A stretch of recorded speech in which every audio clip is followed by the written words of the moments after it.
गुरुजी के गुरुजी कौन की श्रृंखला में आपका स्वागत है और मैं पहुंचा हूं जाखल और मेरे साथ हैं विक्की जी और दीपक जी। और आज मैं जिन शिक्षक से आपकी मुलाकात करवा रहा हूं जो पढ़ा भी रहे हैं, पढ़ भी रहे हैं और उनका जो शिक्षण है वो सिर्फ विद्यार्थी तक सीमित नहीं है, पेड़ पौधों, मानव, पशु पक्षी तक भी उनका लगाव है। तो उनसे मैं आपकी मुलाकात करवाऊंगा। मेरे साथ हैं नीरज शर्मा जी। शर्मा जी आपका स्वागत है। प्रणाम प्रणाम प्रणाम नवल जी। प्रणाम जी। तो हमने एक सीरीज शुरू की है जी कि जिस व्यक्ति ने आपको तराशा, जी आप गुरुजी बन गए, पर आपके गुरुजी भी कितने महान रहे होंगे जी, जी, तो जी। लोग उनके बारे में जानना चाहते हैं और उसीलिए हम आपके पास पहुंचे हैं। तो हमारा आपसे यही है कि जीवन के जिस सफल मुकाम पर आप बैठे हैं, जी हम सफल मानते हैं, हो सकता है आपको सफलता के लिए और भी मुकाम जी, चाहिए। जी, जी। तो इस मुकाम का श्रेय किसको देते हैं और क्या क्या कहेंगे इसके बारे में? जी, जी। एक तो सभी को प्रणाम।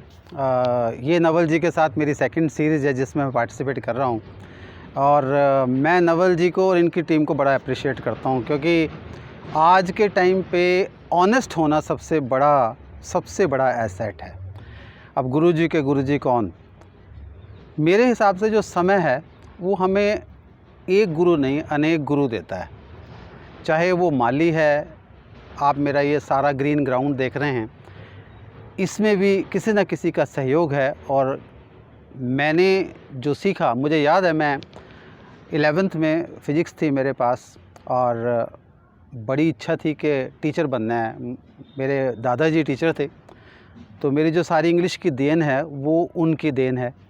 मेरे पिताजी टीचर थे और MA BT थे, लेकिन जो पॉजिटिव रीइंफोर्समेंट जिसको हम पढ़ाई में कहते हैं नेशनल एजुकेशन पॉलिसी में, कि टीचर को एक पॉजिटिव इनपुट देना होता है बच्चों के, you can do it, you are the best.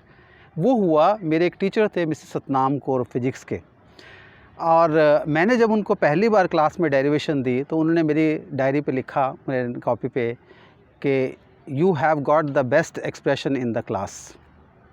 और उस रिमार्क ने पूरे सब्जेक्ट को मेरा फेवरेट सब्जेक्ट बना दिया। पूरा फेवरेट। अच्छा, बहुत बढ़िया। ये एक रिमार्क होते हैं दिमाग में। अच्छा, जो वर्तमान एजुकेशन पॉलिसी है, उस वक्त की एजुकेशन पॉलिसी आपने देखी, इतने सालों से पढ़ा भी रहे हैं, तो इस जो एजुकेशन पॉलिसी में बदलाव भी आए, तो क्या मानते हैं, सफिशेंट है या इसमें कुछ बदलाव होना चाहिए? क्या कहेंगे इसके बारे में? बेसिकली जितनी भी पॉलिसीज़ हैं वो हमेशा से पहले गुरु सेंटर्ड रही हैं, या आप समझ लीजिए कि टीचर सेंटर्ड रही हैं, लेकिन ये जितनी भी पॉलिसीज़ हैं चाइल्ड सेंटर्ड पॉलिसीज़ हैं। कोई भी पॉलिसी सक्सेसफुल जब होगी जब ग्राउंड लेवल पे टीचर और पेरेंट्स उस पे मिल के काम करेंगे, क्योंकि जो उस एजुकेशन पॉलिसी की ट्रांजैक्शन क्लास में करने वाला है वो अध्यापक है। तो यदि अध्यापक पूरा मोटिवेटेड होगा तो कोई भी पॉलिसी फेल नहीं होती। ये लाइफ का भी यही नियम है। यदि हम सभी मोटिवेशन से काम करते हैं, चाहे समाज के लिए करें, चाहे एक NGO के लिए करें, चाहे दुकान पे भी करें, यदि हमारे पास मोटिवेशन है तो कोई भी पॉलिसी फेल नहीं होती। तो यदि कोई भी पॉलिसी यदि एक्टिवेट की जा रही है, या अब न्यू एजुकेशन पॉलिसी 20 जो नया अभी करिकुलम आ रहा है, उसका सारे का सारा जो फोकस है वो बच्चे की होलिस्टिक डेवलपमेंट पे है, कि जो भी बच्चा लाइफ में करना चाहता है, बनना चाहता है, उसको ध्यान में रखते हुए काम किया जाए, ना कि एक सेट फॉर्मेट जो हमारे दिमाग में है उसके अकॉर्डिंग बच्चे को पढ़ाया जाए। अच्छा, अब शिक्षक दिवस है, तो शिक्षक दिवस पे जैसे हम कहते हैं दीपावली पे श्री राम याद आते हैं, इस तरह से भिन्न भिन्न त्यौहार होते हैं। अब शिक्षक दिवस पे अगर आप याद करें, आपकी लाइफ में कौन से शिक्षक हैं जो आपके जहन में आते हैं जिनको आप प्रणाम करना चाहेंगे? मैं थोड़ा सा अलग हूँ इसमें। नवल जी कहेंगे कि आप थोड़ा सा अलग होते हैं। मुझे कभी शिक्षक याद नहीं आते, मुझे मेरे स्टूडेंट्स याद आते हैं। यदि किसी भी टीचर का सबसे बड़ा गुरु उसका स्टूडेंट है, क्योंकि वो उसको सिखाता है कि मुझे कैसे पढ़ाना है। जी, वो हर स्टूडेंट एक नया चैलेंज है।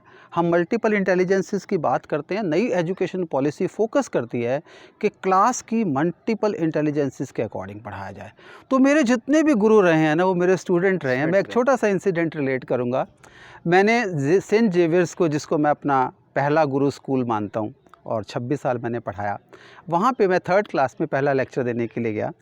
इंग्लिश मीडियम स्कूल था, सो हम कर्सिव नहीं लिखते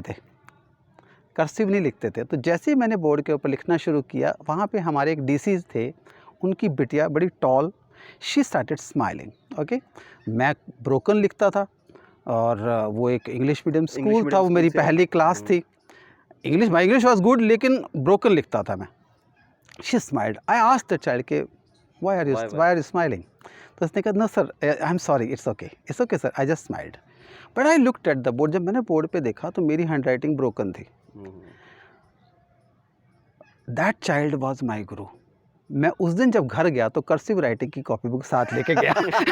बहुत बढ़िया। तो जैसे मेरी जगह जगह मुलाकात हो रही है, वैसे ही आज हमसे मिले हैं डीएवी स्कूल के प्रिंसिपल हैं और लंबा अनुभव रहा है, और इनका यही कहना है कि जो परिस्थितियां हैं, जो आप जहां से गुजर रहे हैं, जिन बच्चों को आप पढ़ा रहे हैं, वो आपके सही मायने में गुरु होते हैं। और ऐसी कहावत भी कही जाती है कि अगर आपकी कक्षा में कोई बच्चा सो रहा है तो उस बच्चे का कसूर नहीं है, आपका कसूर है कि वो बच्चा आपकी पढ़ाई में इंटरेस्ट नहीं, उसका इंटरेक्शन नहीं है, रुचि नहीं ले रहा। तो ऐसे ही और लोगों से हम आपकी मुलाकात करवाएंगे। मेरे साथ जुड़े रहें।